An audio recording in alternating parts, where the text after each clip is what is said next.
వంకాయ కూర చేస్తున్నాను. గుత్తి వంకాయ కూరే, బట్ డబుల్ మసాలా వేస్ట్ చేస్తున్నాను. సో డబుల్ మసాలా వంకాయ కూర అనొచ్చు. ఫస్ట్ అయితే ఉల్లికారం మనం రెడీ చేసి పెట్టుకోవాలి. సో జీలకర్ర, వెల్లుల్లిపాయలు, ఉల్లిపాయలు, పసుపు, కొంచెం కారం, కొంచెం ఉప్పు, అలాగే కొంచెం కారం అన్ని దగ్గర పెట్టుకున్నాను కదా, అందుకే మీకు ఎంత స్పైసీనెస్ తీసుకోగలరో అంత కారం. సో ఇవన్నీ వేసేసుకున్నాను. ఇవి వేసేసుకుని ఇప్పుడు నేను గ్రైండ్ చేసేసుకుంటాను. అల్లం వెల్లుల్లి పేస్ట్ కావాల్సిన వాళ్ళు వంకాయ మసాలా వేయించేటప్పుడు మీరు వేసుకోవచ్చు, లేదా దీంట్లో అయినా వేసుకోవచ్చు. ఇంకా ఎలాగో వెల్లుల్లిపాయలు వేసేసాం కాబట్టి నేను ఇంకా దాంట్లో అయినా వేస్తాను. వేయకపోయినా పర్వాలేదు, మనం డబల్ మసాలా వేసినాము, ప్లస్ ఈ వెల్లుల్లిపాయ ఫ్లేవర్ మంచి కూర వాసన వచ్చేస్తుంది, మంచి ఫ్లేవర్ వచ్చేస్తుంది. వంకాయల్ని నేను చక్కగా వేయించేసుకుంటున్నాను. పచ్చిమిరపకాయలు వేసేసి ఇక్కడ రెండు ఒకటేసారి వేయించేస్తున్నాను అనమాట. సో బాగా వేగిపోయి వీటిని బంద్ చేసేస్తాను. ఇప్పుడు నేను ఆ మసాలా చేసి పెట్టుకుంటాను. సో ఇక్కడ కొత్తిమీర తీసుకున్నాను, ఉల్లిపాయలు వేయించడానికి తీసుకున్నాను, అలాగే కరివేపాకు తీసుకున్నాను.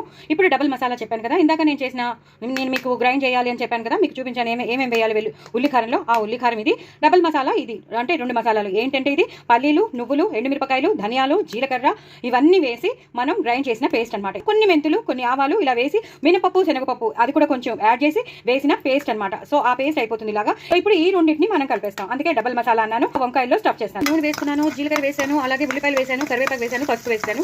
అవి బాగా వేగిపోయాయి. మనం ఇప్పుడు డబుల్ మసాలా అని చెప్పాను కదా, ఆ డబుల్ మసాలా వేసేస్తాను. ఈ ఉల్లిపాయలు వేగినప్పుడే మనం కొంచెం డబుల్ మసాలా వేసేసామనుకోండి, బాగా వేగిపోతుంది. ఆల్రెడీ నేను వంకాయల్లో స్టఫ్ చేసి పెట్టేశాను. ఇప్పుడు మాత్రం ఇలా నూనెలో ఈ ఉల్లిపాయలతో పాటు ఈ డబుల్ మసాలాని మనం వేయించేస్తే కమ్మగా చాలా చాలా బాగుంటుంది. ఎందుకంటే అందులో ఉన్నది ఉల్లికారం కూడా ఉంది కదా, డబుల్ మసాలాతో అంటే పల్లీలు నువ్వుల పేస్ట్తో పాటు ఉల్లికారం కూడా ఉంది కాబట్టి అంతా ఈక్వల్గా వేగిపోతుంది. ఈ వంకాయలు వేయించుకున్న వంకాయలు ఏదైతే స్టఫ్ చేసి పెట్టుకున్నానో అవి కూడా వేసేసాను, పచ్చిమిరపకాయలు కూడా వేసాను. ఇప్పుడు అవి బాగా వేగుతూ ఉంటాయండి. మనం కింద నుంచి పైనుంచి కిందకి ఒకసారి కలిపేస్తే ఆ డబుల్ మసాలాతో పాటు బాగా వేగుతాయి. ఇప్పుడు వేగడానికి కొంచెం వాటర్, మిక్సీలో చేసుకున్న వాటర్ ఉంటుంది కదా, ఆ మిక్సీ వాటర్ కొంచెం వేసేద్దాం. వేసేసి ఇలా కలిపేసుకోవాలండి. సో ఒక ఉడుకు రావాలి, 2-3 విడతలు అలా బాగా ఉడికిపోవాలి. అంటే ఆ మసాలాలో బాగా వంకాయలు ఉడికిపోతే మనకి మంచిగా వచ్చేస్తుంది. సో దగ్గరగా వచ్చేస్తుంది. కొంచెం ఇలా వేగిన దాంట్లోనే అల్లం వెల్లుల్లి పేస్ట్ కూడా వేసుకుంటే మంచి వాసన వస్తుంది. నేను కొంచెం వేసినాను, ఎందుకంటే మాకు చాలా పంజెంట్ ఉంటుంది ఇంట్లో చేసింది కాబట్టి. సో ఇప్పుడు పూర్తిగా కలిపేసుకున్నాం అనుకోండి, మొత్తం కూరకి పట్టేస్తుంది.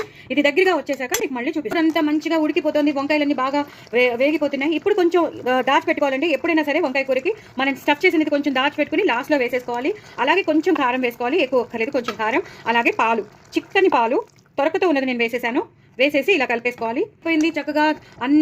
వంకాయలన్నీ నిగనిగలాడుతూ బాగా అయిపోయింది. మసాలా అంతా కూడా వెళ్ళిపోయింది. లాస్ట్లో కొత్తిమీర, కరివేపాకుతో గార్నిష్ చేసేసుకుంటే మనకి టేస్టీ డబల్ వంకాయ మసాలా కర్రీ రెడీ అయిపోయింది. తప్పకుండా చేసుకోండి. మనం ఎప్పుడు సింగిల్ మసాలాతో చేసుకుంటాం, అలా కాకుండా డబల్ మసాలా కర్రీ అద్దరిపోతుంది. ఒక్కొక్క వంకాయ ఎలా ఉందో చూసారు కదా. నేను వేసినవన్నీ వేసుకుని చేసుకోండి, సూపర్బ్ ఉంటుంది. చాలా డిఫరెంట్గా, చాలా టేస్టీగా, చాలా వెరైటీగా చేసిన కూర సూపర్బ్ ఉంటుంది. ఎక్స్ట్రాడినరీ ఆసమ్ ఉంటుంది.